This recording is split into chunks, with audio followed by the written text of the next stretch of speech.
ಯೋಗಿನಾರಾಯಣ.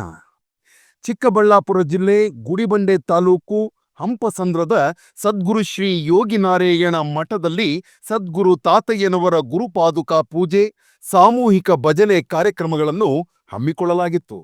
ಹಾಗೆಯೇ ಸಂಜೀವರಾಯನಹಳ್ಳಿ ಶ್ರೀ ಯಲ್ಲಮ್ಮ ದೇವಿ ದೇವಸ್ಥಾನದಲ್ಲಿ ಸದ್ಗುರು ಶ್ರೀ ಯೋಗಿನಾರಾಯಣ ತಾತಯ್ಯನವರು ರಚಿಸಿರುವ ಶ್ರೀರಾಮ ಭವತಾರಕ ಮಂತ್ರದ ಪಠಣೆ ಹಾಗೂ ಭಜನೆ ಕಾರ್ಯಕ್ರಮವನ್ನು ಭಕ್ತರು ಶ್ರದ್ಧಾ ಭಕ್ತಿಗಳಿಂದ ಹಮ್ಮಿಕೊಂಡಿದ್ದರು. ಗ್ರಾಮದಲ್ಲಿ ಪಾದಯಾತ್ರೆಯನ್ನು ಮಾಡುತ್ತಾ ಸಾಮೂಹಿಕ ನಾಮ ಸಂಕೀರ್ತನೆಯನ್ನು ನೆರವೇರಿಸಿದರು. ಭಕ್ತರು ಅಧಿಕ ಸಂಖ್ಯೆಯಲ್ಲಿ ಭಾಗವಹಿಸಿದ್ದರು.